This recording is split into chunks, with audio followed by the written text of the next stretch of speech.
నమస్తే, welcome to D news. ముందుగా headlines.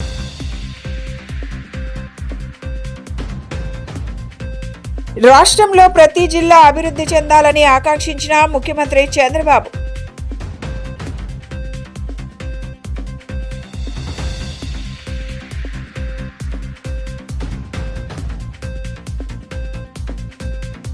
Pastor Praveen మరణం బాధాకరమని విచారం వ్యక్తం చేసిన హోంమంత్రి వంగలపూడి అనిత.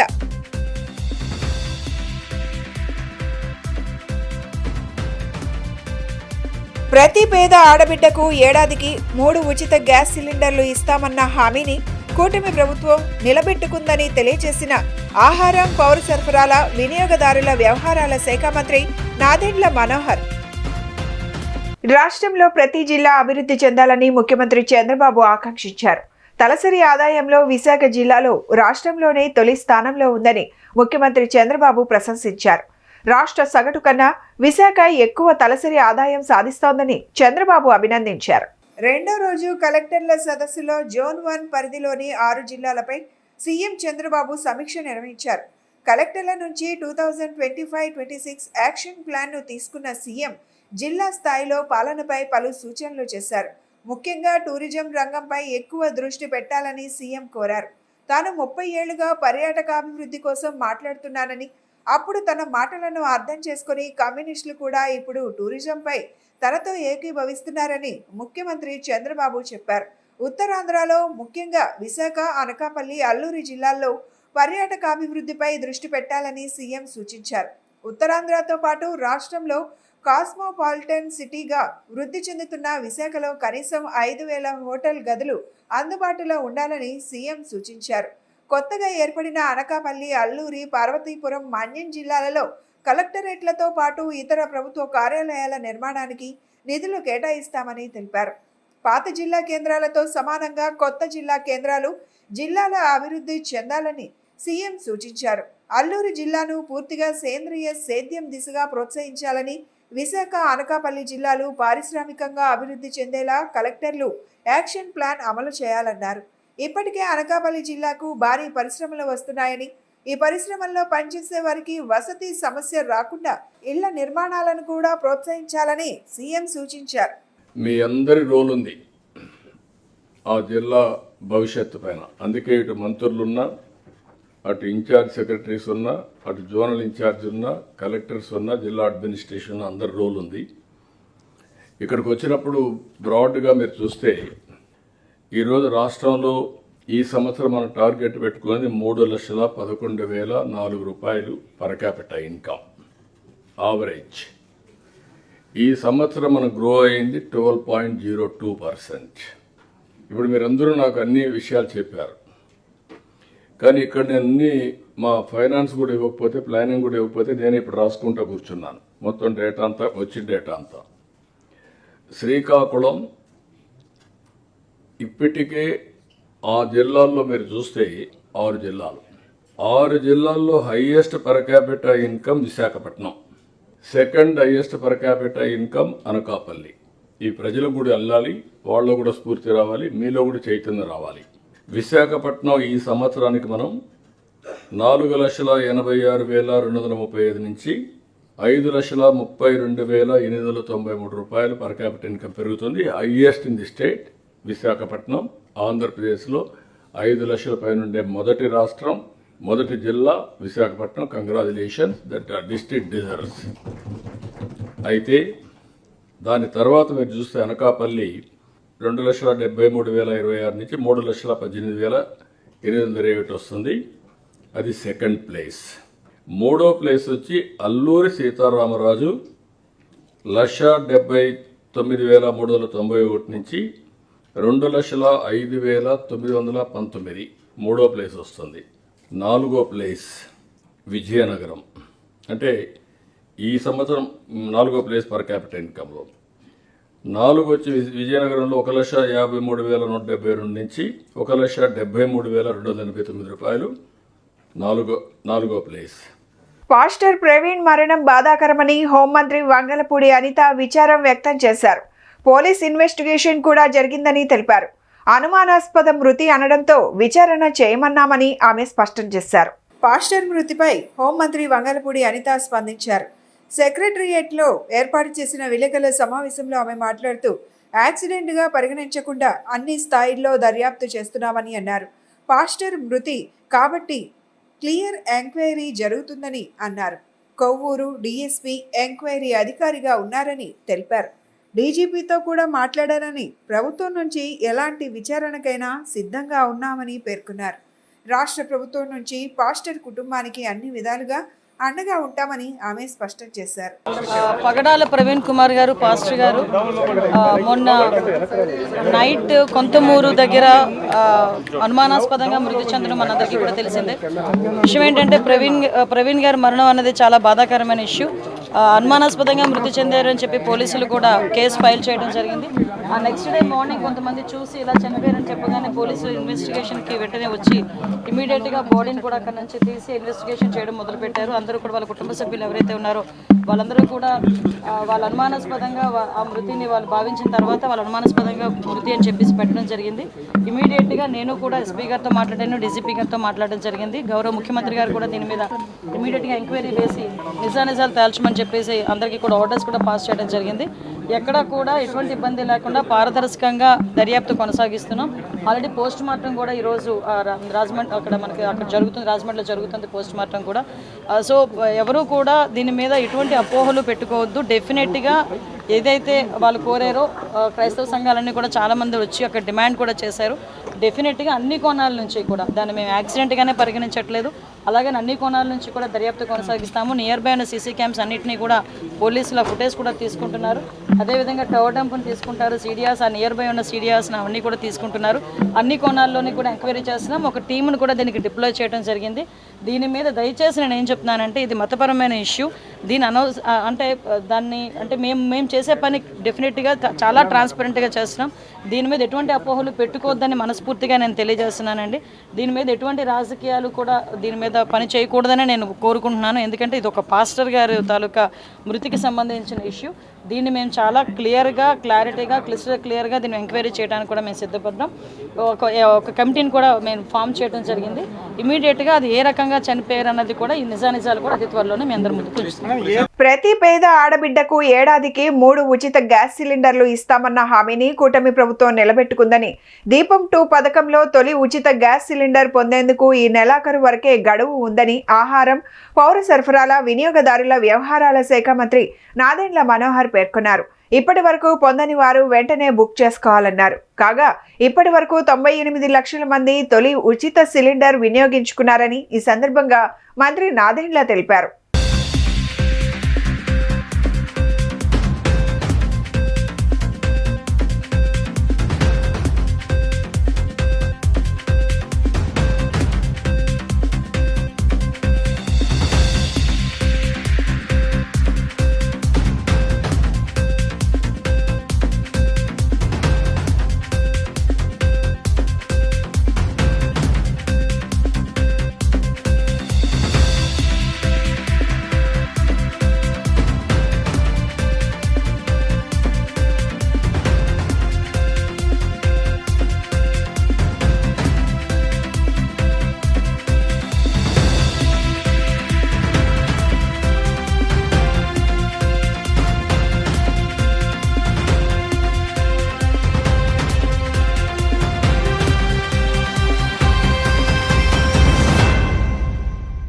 నగరంలోనే హ్యాకర్స్ పై అధికార పార్టీ ప్రభుత్వం కక్ష పెట్టుకుందని సిపిఎం రాష్ట్ర కార్యదర్శి వర్గ సభ్యులు దోనేపూడి కాశీనాథ్ స్పష్టం చేశారు.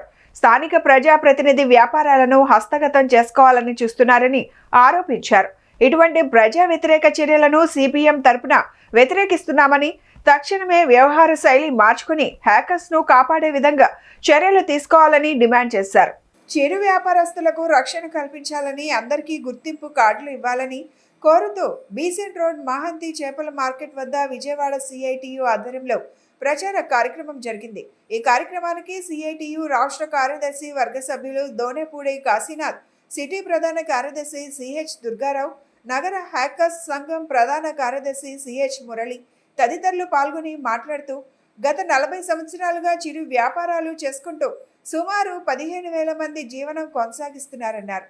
కూటమి ప్రభుత్వం అధికారంలోకి వచ్చిన తరువాత కండ్రిక, రాజీవ్ నగర్, మధురానగర్, భానునగర్, గుణదల, సత్యనారాయణపురం, లెనిన్ సెంటర్ తదితర ప్రాంతాలలో ట్రాఫిక్కు అంతరాయం లేకుండా ప్రజలకు అందుబాటులో ఉండే విధంగా చిరు వ్యాపారాలు చేసుకుంటున్నారని వారిని తొలగించడం జరిగిందన్నారు. సుప్రీంకోర్టు ఇచ్చిన తీర్పు ప్రకారం స్ట్రీట్ వెండర్స్ యాక్ట్లో భాగంగా ప్రభుత్వం చిరు వ్యాపారాలు చేసుకుంటున్న వారికి రక్షణ కల్పించాలని, మౌలిక సదుపాయాలు కల్పించాలన్నారు. దీంతో ఎంతో కాలంగా వ్యాపారాలు చేసుకుంటూ జీవనం గడుపుతున్న వారి జీవనోపాధి దెబ్బతినే పరిస్థితి ఏర్పడిందన్నారు. వ్యతిరేక చర్యలను పాల్పడుతున్నారన్నారు. వ్యాపారాలకు ఆటంకం కలిగించే ప్రజా వ్యతిరేక చర్యలకు పాల్పడుతుందన్నారు. హ్యాకర్లపై ప్రభుత్వ వ్యతిరేక విధానాల నిరసనగా ఈ నెల 29న ధర్నా చౌక్లో మహాధర్నా నిర్వహిస్తున్నామన్నారు. ఈ కార్యక్రమానికి హ్యాకర్లు పెద్ద ఎత్తున పాల్గొని జయప్రదం చేయాలని కోరారు.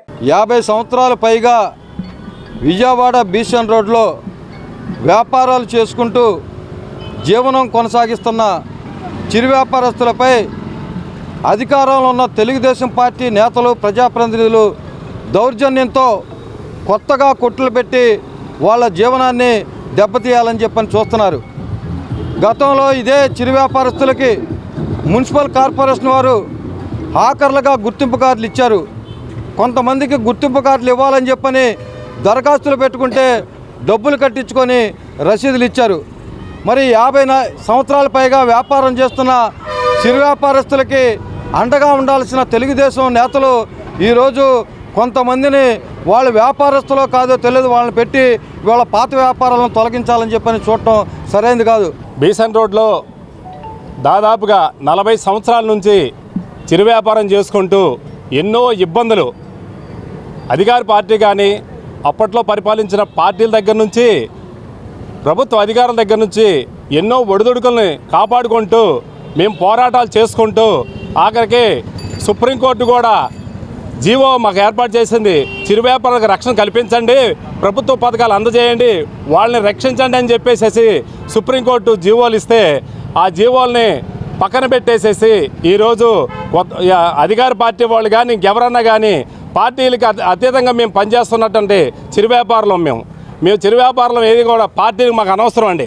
మీరు పార్టీల్లో ఎన్ని పగలున్నా ఏం చేసుకున్నా మీరు ఇష్టం. కాకపోతే మీ వ్యాపారాలు చేసుకునే అన్ని పార్టీలలో ఉంటారు ఇక్కడ. ఆ పార్టీలకు అడ్డంగా మీరు ఆ పార్టీలు పగలో ఎన్ని ఉంటే మీరు చూసుకోండి. కానీ పార్టీలకు అడ్డంగా మాకు మీరు చేసిన పని బాగోలేదు. చిరు వ్యాపారుల మీద, హాకర్స్ మీద అధికార పక్షం, రాష్ట్ర ప్రభుత్వం కత్తి కట్టిందేమోనని చెప్పనేటువంటిది అనిపిస్తూ ఉంది. ఈ ఒక్క బిసెంట్ రోడ్డే కాదు, నగరంలో ఉన్నటువంటి ఇతర హాకర్స్ మీద కూడా ఇదే రకమైనటువంటి వైఖరి పూనుకుంటా ఉందా? ఇదొక ప్రశ్నార్థకంగా ఉంది.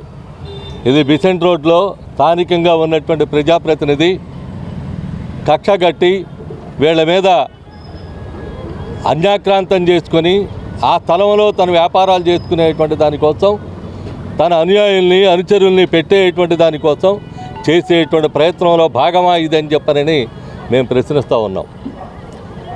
దాదాపుగా బిసెంట్ రోడ్డే కాదు, ఈ దేశంలో అటు ఢిల్లీ నగరంలో ఉన్నటువంటి కరోల్ బాగ్ ఏరియా కానీ, పాలికా బజార్ కానీ, హైదరాబాద్ నగరంలో ఉన్నటువంటి కోటి ప్రాంతం కానీ, చెన్నై పట్టణంలో ఉన్నటువంటి మెట్రోపాలిటన్ నగరంలో ఉన్నటువంటి ప్యారిస్ సెంటర్ కానీ, బర్మా బజార్ కానీ, చైనా బజార్ కానీ, ఇవన్నీ కూడా చిరు వ్యాపారస్తులు బతకటానికి ఉద్దేశించబడినటువంటి ప్రాంతాలు ఇవి. పాస్టర్ ప్రవీణ్ పగడాల అనుమానాస్పద మరణం యావత్ క్రైస్తవ లోకాన్ని దిగ్భ్రాంతికి, బాధకు గురిచేసిందని association of integrated Christian council జాతీయ అధ్యక్షుడు గేరా హానోక్ అన్నారు.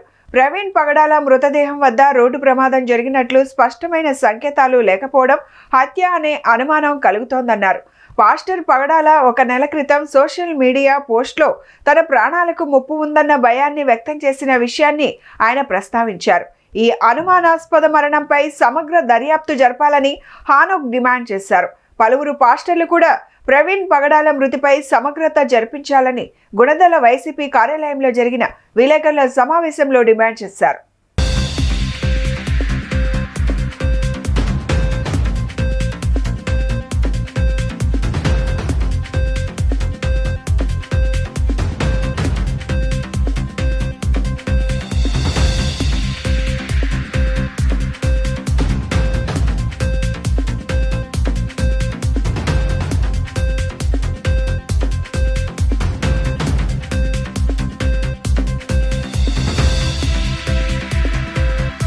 Association of integrated Christian council AICC founder and ప్రెసిడెంట్గా ఈ రోజున ఇక్కడ మేము ప్రెస్ మీట్ ఏర్పాటు చేయడానికి గల కారణం ఏంటంటే, ఆంధ్రప్రదేశ్లో ఉన్నటువంటి తూర్పుగోదావరి జిల్లా రాజమండ్రిలో నిన్న ఒక పాస్టర్ గారు, ఒక ప్రముఖ ప్రఖ్యాతిగాంచినటువంటి ఒక పాస్టర్ గారు, పగడాల ప్రవీణ్ గారు బైక్ మీద వెళుతూ ఉండగా మరి అక్కడ ప్రమాదశావత్తు చనిపోయాడు అని చెప్పి అందరూ కూడా అంటున్నారు. అక్కడ చనిపోయినట్లుగా ఆధారాలు ఏమీ కూడా లేవు. అంటే ప్రమాదం జరిగినట్టుగా ఆధారాలు ఏమి లేవు. ఆ పాస్టర్ గారి మీద పగబట్టి చంపేసినట్లుగా, అంటే బైక్ చిన్న దెబ్బ కూడా తగలలేదు. రెండవదిగా బైక్ ఈడ్చుకుపోయినటువంటి సందర్భాలు కూడా ఎక్కడ ఆనవాళ్ళు అయితే లేదు. అయితే ఆయన కావాలని చెప్పేసి ఆయన అక్కడ హత్య చేసినట్లుగా మేమైతే భావిస్తున్నాము, అనుమానిస్తున్నాం. అయితే ఇప్పుడున్నటువంటి ప్రభుత్వము క్రైస్తవుల మీద కక్షగట్టి మందిరాల విషయంలో కావచ్చు, పాస్టర్స్ విషయంలో కావచ్చు, ఎంక్వైరీలు అనేటువంటి పేరుతో కావచ్చు, మా మీద ఎక్కువగా దాడులు చేసి సనాతన ధర్మము, హిందూ ధర్మం అనేటువంటి కాన్సెప్ట్ తోటి క్రిస్టియానిటీని అణగద్రొక్కాలనేటువంటి ప్రయత్నం అయితే బలంగా జరుగుతుంది అనడంలో ఏమాత్రం కూడా సందేహం లేదు. మద్రాల కమలాకర్ రావు, నేను ఏఐసిసి పొలిటికల్ వింగ్ రాష్ట్ర అధ్యక్షుడిగా మరి ఈ సంస్థలో పనిచేస్తూ ఉన్నాను.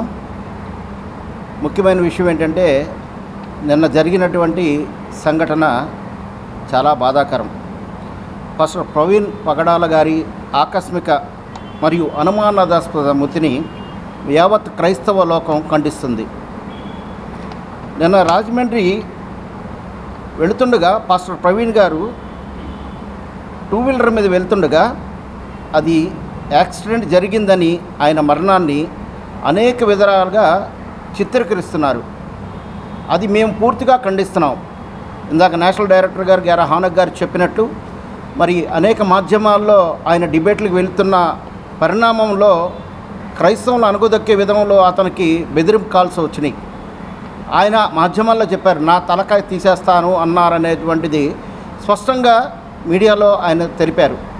ఆ అనుమానం కూడా వారికి కానీ, వారి కుటుంబ సభ్యులకు కానీ అందరికీ కూడా ఈ అనుమానం ఉన్నప్పటికీ కూడా జరిగినటువంటి పరిణామాన్ని యాక్సిడెంట్గా చిత్రీకరిస్తూ మరి ఈ ప్రభుత్వం దాటవేస్తూ ఉంది. కుక్కల సమస్యపై కౌన్సిల్ అట్టుడికింది. అధికార ప్రతిపక్ష కార్పొరేటర్లు అధికారులపై ఆగ్రహం వ్యక్తం చేశారు. జంతు ప్రేమికులను కౌన్సిల్కు పిలిపించి ప్రశ్నించారు. అయితే జంతు ప్రేమికులు కుక్కలకు వ్యాక్సిన్ సరిగా వేయడం లేదని, ఒక ప్రాంతం నుంచి తీసుకెళ్లి వ్యాక్సిన్ వేసిన తరువాత మరొక ప్రాంతం వద్ద వదిలేస్తున్నారని కౌన్సిల్కు వివరించారు.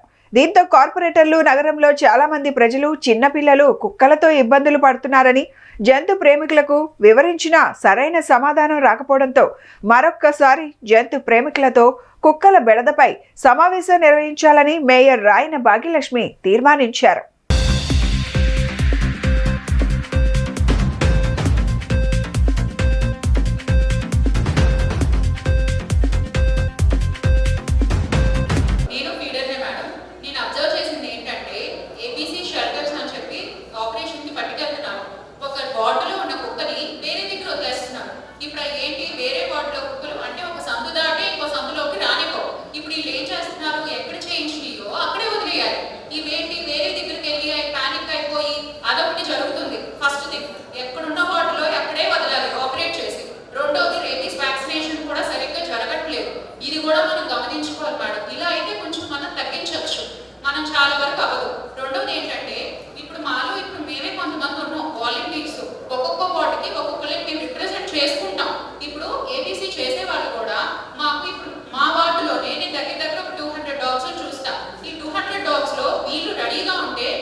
కనీసం సగం అన్నా మనకి కండిషన్ అనేది రిజాల్వ్ అవుతుంది.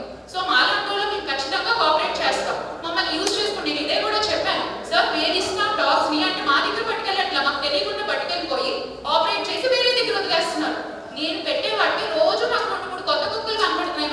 ఇప్పుడు కనపడ్డప్పుడు ఒక కుక్క వేరే కుక్క కనపడుతుంది అధ్యక్షుడు వేరే చిన్న సబ్మిషన్ అండి. ఒక రోజు ప్రత్యేకమైన మీటింగ్ ఏర్పాటు చేసుకుని మీ అందరినీ కూడా పిలవడం జరుగుతుంది. సో ఈ గౌరవ సభలో ఇలాంటివి చర్చిస్తాకి ఇది సరైన సమయం కాదు కాబట్టి మిమ్మల్ని సపరేట్ మీటింగ్ పెట్టి మేము అందరం కూడా పిలుస్తాం. వచ్చినందుకు ధన్యవాదాలు తెలియజేస్తాం. మా యొక్క సభని మేము కంటిన్యూ చేసుకోవాల్సిందిగా శ్రీరామ నవమిని పురస్కరించుకొని ఏప్రిల్ 6న నగరంలో శ్రీరామ నవమి శోభాయాత్ర భారీ బైక్ ర్యాలీని నిర్వహిస్తున్నామని శివస్వామి తెలియజేశారు. కావున ఈ కార్యక్రమానికి హైందవ సోదరులందరూ జయప్రదం చేయాలని వారు కోరారు. సత్యనారాయణపురం జిఎస్ రాజ్ రోడ్ శ్రీ ఆంజనేయ స్వామి దేవస్థానం నందు శ్రీరామ నవమిని పురస్కరించుకొని శ్రీరామ నవమి శోభాయాత్ర గోడ పత్రిక కార్యక్రమం నిర్వహించడం జరిగింది. తొలుత ఆంజనేయ స్వామి దేవస్థానంలో పూజలు నిర్వహించి శివస్వామి నేతృత్వంలో శ్రీరామ నవమి శోభాయాత్ర గోడ పత్రికను ఆవిష్కరించారు. ఈ సందర్భంగా శివస్వామి మాట్లాడుతూ శ్రీరామ నవమిని పురస్కరించుకొని గత సంవత్సరం లాగానే ఈ సంవత్సరం కూడా శ్రీరామ నవమి శోభాయాత్ర పేరిట బైక్ ర్యాలీ నిర్వహిస్తున్నట్లు ఆయన పేర్కొన్నారు. ఏప్రిల్ 6 ఆదివారం సాయంత్రం 4 గంటలకు బిఆర్టీఎస్ రోడ్ నుంచి ఐబీఎం కాలేజీ వరకు ఈ బైక్ ర్యాలీ యాత్ర కొనసాగుతుందని తెలియజేశారు. ఈ కార్యక్రమంలో హైందవ సోదరులు పాల్గొని జయప్రదం చేయవలసిందిగా వారు కోరారు. శ్రీరామనవమి సందర్భముగా విజయవాడ మహానగరంలో శ్రీరామ శోభాయాత్ర బైక్ ర్యాలీని గత సంవత్సరం లాగానే ఈ సంవత్సరం కూడా అత్యంత వైభవపేతంగా నిర్వహించడానికి సిద్ధం చేస్తున్నాం. 6వ తారీఖున ఆదివారం సాయంత్రం 4 గంటలకి రామకోటి ఆదిశంకర సర్కిల్ దగ్గర నుంచి ఈ బైక్ ర్యాలీ ప్రారంభమవుతుంది. విజయవాడ పురవీధుల్లో జై శ్రీరామ్ అనే నినాదాలతో రామభక్తిని, రామస్ఫూర్తిని, రామ చైతన్యాన్ని, రామనామాన్ని జపించుకుంటూ హిందువులంతా ముందుకు సాగాలని చెప్పేసి శుభ ఆహ్వానం పలుకుతున్నాం. అందరూ కూడా ఈ బైక్ ర్యాలీలో పాల్గొని సీతారామ చంద్రుని యొక్క ఆశీర్వాద అనుగ్రహాన్ని పొంది తరించవలసిందిగా కోరుకుంటూ మాన్యశ్రీ నాగలింగం శివాజీ గారి యొక్క ఆధ్వర్యంలో వారి యొక్క మిత్రుల యొక్క సంకల్పముగా సమిష్టిగా ఈ కార్యక్రమానికి రూపకల్పన జరిగింది. అందరికీ శుభ ఆహ్వానం. జై శ్రీరామ్. శ్రీరామనవమి నాడు BRTS road Sharada college centre నుండి అత్యంత వైభవంగా శ్రీరామ శోభాయాత్ర నిర్వహిస్తున్నాం. ఈ కార్యక్రమంలో వేలాది మంది హిందువులు పాల్గొనవలసిందిగా కోరుతున్నాం. కుటుంబ సమేతంగా ప్రతి సంవత్సరం నిర్వహించే విధంగా ఈ సంవత్సరం కూడా మన శారదా కాలేజీ సెంటర్లో స్టార్ట్ అయ్యి శివాజీ కేప్ నుంచి శివాలయం వీధి, శివాలయం నుంచి గవర్నమెంట్ ప్రెస్ నుంచి Singanaru Krishna hotel centre IBM college దగ్గర ఈ శోభాయాత్ర ముగుస్తుంది. జై శ్రీరామ్. హిందూ బంధువులందరికీ ఆహ్వానం పలుకుతున్నాం. ఏదైతే శ్రీరామనవమి రోజున 6/4/2025 ప్రతి ఒక్కరికి మేము మీడియా ముఖంగా అందరికీ బొట్టు పెట్టి ఆహ్వానిస్తున్నాం. ప్రతి హిందువు పాల్గొనాలని చెప్పి అందరినీ ఆహ్వానిస్తున్నాం. ప్రతి హిందువు రావాలి. ప్రతి గడప నుంచి కూడా నేను సైతం హిందూ ధర్మం కోసం అని ప్రతి మాతృమూర్తి బిడ్డను తీసుకొని రావాలని చెప్పి పేరున ఆహ్వానిస్తున్నాం. అందరూ వస్తారని ఆశిస్తూ జై శ్రీరామ్. పత్రికలు రాజకీయాలకు అతీతంగా ప్రజాపక్షం వహించాలని సీనియర్ న్యాయవాది వేముల హజరత్తయ్య గుప్తా అన్నారు. పత్రికల్లో ఇటీవల సంచలనాత్మక కథనాలకు అవకాశం దక్కుతుందని, సమాజానికి ఉపకరించే అంశాలకు సరైన ప్రాధాన్యత ఇవ్వడం లేదని ఆయన ఆవేదన వ్యక్తం చేశారు. మార్నింగ్ బెల్ పక్ష పత్రిక సమాజహితంగా పనిచేయాలని ఆయన సూచించారు. Senior journalist prince ZA Vanja నేతృత్వంలో మార్నింగ్ బెల్స్ తెలుగు పక్ష పత్రిక ఆవిష్కరణ గవర్నర్ పేటలోని బుక్ ఫెస్టివల్ సొసైటీ భవనంలో జరిగింది. ఈ కార్యక్రమంలో సీనియర్ న్యాయవాది వేముల హజరత్తయ్య, పోలవరపు సాంస్కృతిక సమితి ప్రతినిధి గోళ్ల నారాయణరావు, కవి రచయిత doctor M Prabhakar, Lions club multiple council chairperson Damarla Srishanti ఈ కార్యక్రమంలో పాల్గొని మార్నింగ్ బెల్స్ పక్ష పత్రికను ఆవిష్కరించారు. అనంతరం ఏర్పాటైన సభలో వేముల హజరత్తయ్య గుప్తా మాట్లాడుతూ పత్రికలు సమాజహితంగా పనిచేయాలని సూచించారు. సమాజానికి ఉపయోగపడే వార్తలకు, సాహితీ విలువలు ఉన్న వార్తలకు పత్రికల్లో చోటు దక్కడం లేదని అసంతృప్తి వ్యక్తం చేశారు. మార్నింగ్ బెల్స్ పత్రిక సమాజహితంగా పనిచేయాలని గుప్తా ఆకాంక్షించారు. పత్రిక అధినేత ప్రిన్స్ జెడ్ఏ వంజా మాట్లాడుతూ హిందూ పత్రికలో పనిచేసిన తాను 2014లో మార్నింగ్ బెల్స్ దినపత్రికను ప్రారంభించానన్నారు. కొన్ని కారణాల వల్ల దీనిని పక్షపత్రికగా మార్చామని తెలిపారు. ఈ పత్రిక ద్వారా తన ఆకాంక్షలకు అనుగుణంగా సమాజానికి మేలు చేసే వార్తలను అందిస్తామని స్పష్టం చేశారు. పత్రికా రంగంలో మార్నింగ్ బల్స్ అనే పత్రిక ఈరోజు ఆవిష్కరించబడటం అనేది ఒక చక్కని అంశంగా తెలియజేసుకుంటూ, పేరుకి పక్షపత్రిక అయినప్పటికీ అలాగే రాష్ట్రేతర సమస్యలను కూడా తీసుకొని ప్రజలకి మేలు కలిగే విధంగా పక్షపాత పత్రిక కాకుండా ప్రజాపక్ష పత్రికగా ఇది ముందుకు రావాలని, అలాగే సాహితీ విలువల్ని పెంపొందించుకొని వెళితే సమాజంలో అందరి హృదయాల్లో సుస్థిర స్థానం పొందుతుందని, ఎక్కువ కాలం ఇది మనగలదని మనందరికి కూడా మనకు తెలిసినటువంటి ఒక మంచి విషయం. కాబట్టి ప్రతి ఒక్కరు కూడా కేవలం ఏదో ఒక పార్టీనో లేకపోతే ఒక సంస్థనో నమ్ముకొని ముందుకు పోకుండా ప్రజలందరికీ సమస్యల్ని దృష్టిలో పెట్టుకొని అలాగే అన్ని రంగాల్ని కవర్ చేసుకుంటూ, ముఖ్యంగా మీరు చూస్తే ఒక్కోసారి కోట్లాది రూపాయల సేవ జరిగినా కూడా 2 లైన్లు 3 లైన్లు అట్లా వస్తూ ఉంటాయి. అలాగే పెద్ద సాహితీ సభ జరిగినా ఏదో చిన్న అంశంగా దాన్ని రాయటం జరుగుతుంది.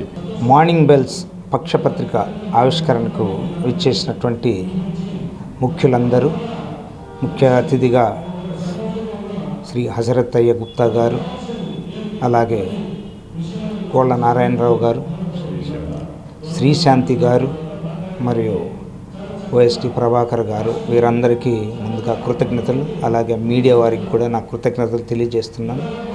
ఈ పత్రికను 2014లో హిందూలో నుంచి బయటకు వచ్చిన తర్వాత ప్రారంభించాను నేను. 1995 నుంచి ఈ పాత్రికేయ వృత్తిలో ఉన్నాను నేను. ఎప్పుడైతే నేను సొంతగా పత్రిక పెట్టాల్సిన పరిస్థితులు ఏర్పడ్డాయో అప్పుడు ధైర్యంగా ముందుకొచ్చాను. కొంతమంది నాకు సహకరించారు, నా మిత్రులు. మీ అందరికీ తెలుసు, పాత్రికేయ వృత్తి చాలా కత్తి మీద సాము లాంటిది. వక్ఫ్ సవరణ బిల్లును వ్యతిరేకిస్తున్నామని ఆల్ ఇండియా ముస్లిం పర్సనల్ లా బోర్డు తెలిపింది. రేపు రాష్ట్ర ప్రభుత్వం ఇచ్చే ఇఫ్తార్ విందును బాయ్కాట్ చేయాలని నిర్ణయం తీసుకుంది. ఈ నెల 29న విజయవాడ ధర్నా చౌక్లో భారీ నిరసన చేపడతామని తెలియజేసింది. ఆల్ ఇండియా ముస్లిం పర్సనల్ లా బోర్డు సభ్యులు బందర్ రోడ్లోని జమాతే ఏ ఇస్లాం హింద్ రాష్ట్ర కార్యాలయం నందు విలేకరుల సమావేశం జరిపారు. ఈ సందర్భంగా వారు మాట్లాడుతూ వక్ఫ్ సవరణ బిల్లును తక్షణమే ఉపసంహరించుకోవాలని కోరారు. రాష్ట్రంలోని అన్ని ముస్లిం సంఘాలు రాష్ట్ర ప్రభుత్వం నిర్వహించే ఇఫ్తారును బాయ్కాట్ చేయాలని నిర్ణయించామన్నారు. సనాతన ధర్మం బోర్డులో ఇతర మతాలను కలపాలని చూస్తే మొదటగా పోరాడేది మేమేనని నొక్కి చెప్పారు. ముస్లింల హక్కులను కాపాడేందుకు సీఎం చంద్రబాబు చొరవ తీసుకోవాలని కోరుతున్నామన్నారు. వక్ఫ్ సవరణ బిల్లు ముస్లింల మతపరమైన అంశాల్లో జోక్యంగా భావిస్తున్నామని, ఇది రాజ్యాంగం కల్పించిన హక్కుల ఉల్లంఘన అని చెప్పారు. మతపరమైన నిర్వహణ ఆయా మతాలే చూసుకుంటాయని చెప్పారు. ఈ బిల్లులో పారదర్శకత లేదని, ఇది ముస్లింలపై జరుగుతున్న కుట్ర అని తెలిపారు. ఈరోజు ఆల్ ఇండియా ముస్లిం పర్సనల్ లా బోర్డు తరఫున ఒక ముఖ్యమైనటువంటి సందేశాన్ని ఇవ్వడం కోసం మీ అందరినీ కూడా పిలవడం జరిగింది. మీ అందరికీ తెలుసు, వక్ఫ్ సవరణ బిల్ 2025 పార్లమెంట్లో ప్రవేశపెట్టడం, దానిపై జేపీసీని ఏర్పాటు చేయడం, అది ఆమోదం వైపునకు అడుగులు వేయడం జరుగుతోంది. ముఖ్యంగా పార్లమెంట్లో ప్రవేశపెట్టినటువంటి ఈ బిల్లు దేశ ముస్లింల మతపరమైనటువంటి హక్కుల్లో జోక్యంగా ముస్లిం పర్సనల్ లా బోర్డు భావిస్తోంది. రాజ్యాంగం కల్పించినటువంటి మతపరమైనటువంటి హక్కులకు ఇది వ్యతిరేకం. అలాగే రాజ్యాంగం కల్పించినటువంటి ప్రాథమిక విధులకు, ప్రాథమిక హక్కులకు కూడా ఇది పూర్తిగా వ్యతిరేకం. దీనికి వ్యతిరేకంగా ప్రతి ఒక్కరూ తమ యొక్క వాయిస్ వినిపించాలి అనేటువంటిది మా యొక్క అభిలాష. వక్ఫ్ ద్వారా ప్రత్యేకమైనటువంటి అధికారాలు ముస్లింలకు ఉన్నాయని చెప్పి ఒక ప్రచారం జరుగుతోంది. ఈ ప్రత్యేకత కేవలం వక్ఫ్ బోర్డుకు మాత్రమే ఉంది, ముస్లింలకు మాత్రమే ఉంది అనేటువంటి ఒక అబద్ధపు ప్రచారం చాలా ఎక్కువగా మీడియాలో, సోషల్ మీడియాలో ప్రత్యేకించి జరుగుతోంది. వాస్తవానికి ఆర్టికల్ 26, 29, 30 ప్రకారంగా ప్రతి మతం వారు కూడా ఆయా మతాలకు సంబంధించినటువంటి ఆస్తుల్ని పరిరక్షించుకోవడం, దాని ద్వారా మతపరమైనటువంటి అన్ని కార్యక్రమాల్లో వారు స్వయంగా మేనేజ్మెంట్ చేసుకోవడం అనేటువంటిది అన్ని మతాలకు సంబంధించి రాజ్యాంగం కల్పించినటువంటి హక్కు. ఉదాహరణకి లిమిటేషన్ యాక్ట్ ఎగ్జంప్షన్ చేయడం కానివ్వండి, బై యూజర్ రైట్ కానివ్వండి, ఇవన్నీ కూడా కేవలం ముస్లింల వక్ఫ్ బోర్డుకి మాత్రమే కాదు, భారతదేశంలో ఉన్నటువంటి అన్ని మతాలకు సంబంధించి కూడా ఈ రైట్స్ ఇవ్వబడ్డాయి అనేటువంటిది ప్రతి ఒక్కరూ గ్రహించాలి. దేశంలో మతపరమైనటువంటి ఆస్తుల వినియోగం, మేనేజ్మెంట్ అన్నీ కూడా ఆయా మతాల వాళ్ళే నిర్వహించుకోవాలి, దాని మేనేజ్మెంట్ కూడా వాళ్లే చూసుకోవాలి అనేటువంటి విషయాన్ని రాజ్యాంగం చాలా స్పష్టంగా ప్రస్తావిస్తోంది. మరి ఈ బిల్లు ప్రవేశపెట్టి ముస్లింల యొక్క మనోభావాల్ని దెబ్బతీయడమే కాకుండా ముస్లింల భవిష్యత్తుని ఆర్థికంగా నాశనం చేయడానికి కూడా ఇదొక పెద్ద కుట్ర జరుగుతోంది. ఈ కుట్రను రాజ్యాంగ ప్రేమికులందరూ కూడా ప్రశ్నించాల్సినటువంటి అవసరం ఉంది. విద్యార్థుల సమస్యలపై నిత్యం పోరాడే ఎస్ఎఫ్ఐ సమాజానికి దోహదపడే కార్యక్రమాలు చేపట్టడం అభినందనీయమని ఎస్ఆర్ఆర్ అండ్ సివిఆర్ డిగ్రీ కళాశాల ప్రిన్సిపల్ డాక్టర్ భాగ్యలక్ష్మి అన్నారు. పాలిటెక్నిక్ ఎంట్రన్స్ పరీక్ష రాయాలనుకునే విద్యార్థుల కోసం ఏర్పాటు చేసిన ఉచిత కోచింగ్ సద్వినియోగం చేసుకోవాలని సూచించారు. 10వ తరగతి పూర్తయి పాలిటెక్నిక్ ఎంట్రన్స్ ఎగ్జామ్ రాయాలి అనుకుంటే విద్యార్థులకు ఎస్ఎఫ్ఐ ఆధ్వర్యంలో ఉచిత కోచింగ్ సెంటర్ ఏప్రిల్ 3వ తేదీ నుంచి ప్రారంభం కానుంది. ఈ నేపథ్యంలో ఎస్ఆర్ఆర్ అండ్ సివిఆర్ కళాశాల ప్రాంగణంలో పోస్టర్ ఆవిష్కరణ జరిగింది. డిగ్రీ కళాశాల ప్రిన్సిపల్ డాక్టర్ భాగ్యలక్ష్మి పోస్టర్లను ఆవిష్కరించారు. అనంతరం మీడియాతో మాట్లాడుతూ ప్రతి ఏటా 10వ తరగతి తర్వాత పాలిటెక్నిక్ కు వెళ్లే విద్యార్థుల కోసం ఎస్ఎఫ్ఐ ఉచిత కోచింగ్ నిర్వహించడం అభినందనీయమన్నారు. బయట కోచింగ్ సెంటర్లకు వెళ్తే చాలా డబ్బులు వెచ్చించాల్సి ఉంటుందని, అటువంటి కోచింగ్ ఉచితంగా అందించడం సంతోషకరమన్నారు. విద్యార్థులు ఈ అవకాశాన్ని సద్వినియోగం చేసుకోవాలని వారు కోరారు. I am Dr. Bhagyalakshmi, working as principal for SRR and CVR Government Degree College Autonomous Vijayawada. SFI వారి ఆధ్వర్యంలో ఉచిత పాలిటెక్నిక్ ఎంట్రన్స్ అనేటువంటిది ఎస్ఆర్ఆర్ కాలేజ్లో స్టార్ట్ చేయడం జరుగుతూ ఉన్నది. ప్రతి సంవత్సరం కూడా ఎస్ఎఫ్ఐ వాళ్ళు స్టూడెంట్స్ ఇష్యూస్ కోసం ఫైట్ చేస్తారు. అలాగే స్టూడెంట్స్కి మంచి భవిష్యత్తు కావాలి అనే ఉద్దేశంతో 10th పాస్ అయినటువంటి స్టూడెంట్స్ అందరూ కూడా పాలిటెక్నిక్ రాసినట్లయితే, ఆ పాలిటెక్నిక్లో మంచి ర్యాంక్ వచ్చి పాలిటెక్నిక్ సీట్స్ తెచ్చుకున్నట్లయితే వాళ్ళు త్వరగా లైఫ్లో సెటిల్ కావడానికి అవకాశం ఉంటుంది. అలాగే పాలిటెక్నిక్లో 6 months ఇంటర్న్షిప్ చేసే అవకాశం ఉంటుంది. దాంతో వాళ్ళు కంపెనీస్కి వెళ్ళటం జరుగుతుంది. సో ఒకవేళ వాళ్ళ యొక్క పర్ఫార్మెన్స్ బాగున్నట్లయితే అదే కంపెనీస్లో అబ్జార్బ్ అవ్వడం కూడా జరుగుతుంది. ఈవెన్ శ్రీహరికోటలో కూడా పిల్లలు సెటిల్ అయినటువంటి వాళ్ళు ఉన్నారు. సో పాలిటెక్నిక్ బేస్ చేసుకొని మంచి ఉపాధి పొందుతున్నటువంటి వాళ్ళు, మంచి పోస్టులో సెటిల్ అయినటువంటి వాళ్ళు చాలామంది ఉన్నారు. కాబట్టి ఆ యొక్క ఉచిత పాలిటెక్నిక్ ఎంట్రన్స్ కోచింగ్ అనేటువంటిది ఎస్ఎఫ్ఐ వాళ్ళు ఇస్తూ ఉన్నారు. నిజంగా బయట జాయిన్ అయినట్లయితే చాలా thousands of rupees they have to spend. కానీ వీళ్ళు ఉచితంగా ఇస్తున్నారు అంటే వీళ్ళకి నిజంగా మంచి ఫ్యాకల్టీ ఉన్నారు. ఆ ఫ్యాకల్టీ అందరూ కూడా 9 o'clock నుంచి 4 o'clock వరకు కూడా వారి యొక్క నాలెడ్జ్ అంతా కూడా షేర్ చేసుకొని ఎగ్జామ్లో ఆ యొక్క ఆబ్జెక్టివ్ టైప్ క్వశ్చన్స్ని ఎలా ఆన్సర్ చేయాలి అనేటువంటిది వాళ్ళకి కోచింగ్ ఇవ్వడం జరుగుతుంది.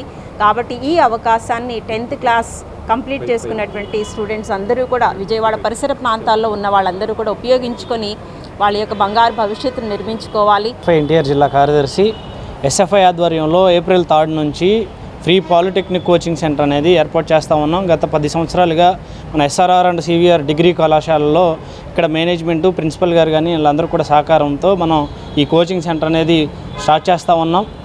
నిష్ణాతులైనటువంటి ఉపాధ్యాయుల చేత ఇక్కడ క్లాసులు నిర్వహిస్తూ ఉన్నాం.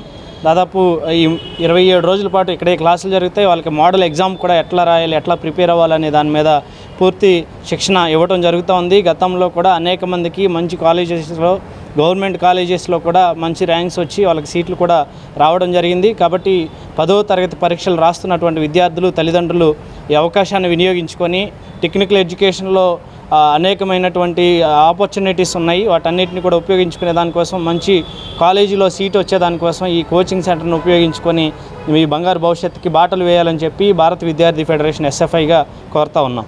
ముస్లింలకు ఇఫ్తార్ విందుకు నిధులు కేటాయించడం కాదని వక్ఫ్ చట్ట సవరణ బిల్లును ఉపసంహరించుకోవాలని ముస్లిం నేతలు మండిపడ్డారు. ఈ మేరకు బుధవారం గాంధీనగర్ ప్రెస్ క్లబ్ నందు వివిధ ముస్లిం సంఘాలతో కలిసి వక్ఫ్ ప్రొటెక్షన్ జేఏసీగా ఏర్పడి వక్ఫ్ చట్ట సవరణ బిల్లును వ్యతిరేకిస్తూ రాష్ట్ర స్థాయి రౌండ్ టేబుల్ సమావేశం నిర్వహించారు. ఈ సందర్భంగా ముస్లిం నేతలు మాట్లాడుతూ ముస్లిం సామాజిక వర్గానికి కేంద్ర ప్రభుత్వం తీరని అన్యాయం చేస్తుందని, దానికి రాష్ట్ర ప్రభుత్వం కూడా వంత పాడటం సబబు కాదని అభిప్రాయం వ్యక్తం చేశారు. కేంద్ర ప్రభుత్వం తీసుకువచ్చిన వక్ఫ్ చట్ట సవరణ బిల్లును వ్యతిరేకిస్తున్నామని తెలిపారు. దీనిని కప్పిపుచ్చుకోవడానికి రాష్ట్ర ప్రభుత్వం ముస్లింలకు ఇఫ్తారు విందు కింద 1,50,00,000 కేటాయించిందన్నారు. తమకు కావాల్సింది ఇఫ్తారు విందు కాదని వక్ఫ్ చట్ట సవరణ బిల్లు ఉపసంహరణ అని తేల్చి చెప్పారు. ముస్లిం సంఘాలన్నీ కలిసి వక్ఫ్ ప్రొటెక్షన్ జేఏసీగా ఏర్పడ్డామని తెలియజేశారు. తమకు వ్యతిరేకంగా ఎటువంటి చట్టాలు తీసుకువచ్చినా ఐక్యంగా పోరాడతామని తెలియజేశారు. కేఎం అబ్దుల్ సుబ్హాన్ అండి, వెల్ఫేర్ పార్టీ ఆఫ్ ఇండియా రాష్ట్ర అధ్యక్షుడిని. సూటిగా సుత్తి లేకుండా రాష్ట్ర ప్రభుత్వం దాని అధినేత అయినటువంటి చంద్రబాబు నాయుడు గారు ముస్లింలకు ఈ ఇఫ్తార్ విందు అనేటువంటి దాన్ని ప్రతి జిల్లాలోనూ రాష్ట్ర కేంద్ర అయినటువంటి విజయవాడలోనూ ఏర్పాటు చేసి ముస్లింలను బుజ్జగించే కార్యక్రమం చేస్తున్నారు. దీన్ని ఈ వక్ఫ్ ప్రొటెక్షన్ జాయింట్ యాక్షన్ కమిటీ వాళ్ళు పూర్తిగా దాన్ని బాయ్కాట్ చేస్తున్నారు, వ్యతిరేకిస్తున్నారు. ఒకవైపున ముస్లింల సొంత ఆస్తి అయినటువంటి వాళ్ళ పూర్వీకులు ఇచ్చినటువంటి ఆ వక్ఫ్ని, దాని యొక్క చట్టాలను ఏదైతే కాన్స్టిట్యూషనల్ రైట్స్గా మైనారిటీల యొక్క హక్కుగా ఏదైతే రాజ్యాంగం నిర్దేశించిందో ఆ చట్టాలని తుంగలో దొక్కి, రాజ్యాంగపు విలువలను తుంగలో దొక్కి ఈ కూటమి ప్రభుత్వంలో భాగస్వామిగా ఉన్నందుకోసంగా బీజేపీ ఎట్లా చెప్తే ఆ విధంగా వంత పాడుతూ ఉన్నటువంటి ఈ విషయాన్ని మేము తీవ్రంగా ఖండిస్తున్నాం. మిత్రులారా, ఈరోజు ఇక్కడ సమావేశం అవడానికి ముఖ్య ఉద్దేశం ఇక్కడ ఉన్నటువంటి ఆంధ్రప్రదేశ్ రాష్ట్రంలో ఉన్నటువంటి వివిధ జమాత్లు, ప్రజా సంఘాలు, సామాజిక సంఘాలు, జమాతే ఇస్లామీ హింద్, అదేవిధంగా welfare party of India, Awaaz committee, Muslim Aikyavedika, ఇలా అనేక సంఘాలందరూ కూడా ఈరోజు ఇక్కడ సమావేశం అయినాయి. వీళ్ళ యొక్క ప్రధాన ఉద్దేశం ఏంటంటే, ఈరోజు ఎన్డీఏ కూటమి ప్రభుత్వం రేపు ఇఫ్తియార్ విందు ఇవ్వడం కోసం 1,50,00,000 రూపాయలు మంజూరు చేసి ఈ రాష్ట్రంలో ఉన్నటువంటి ముస్లిం ప్రజానీకాన్ని మభ్యపెట్టే ప్రయత్నం చేస్తూ ఉంది. దీన్ని మేము తీవ్రంగా ఖండిస్తూ ఉన్నాం. బులెటిన్ ముగించే ముందు హెడ్లైన్స్ మరొకసారి.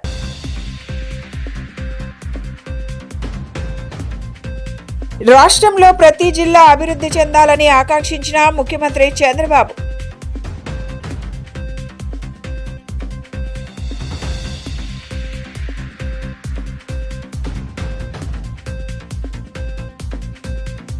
పాస్టర్ ప్రవీణ్ మరణం బాధాకరమని విచారం వ్యక్తం చేసిన హోంమంత్రి వంగలపూడి అనిత.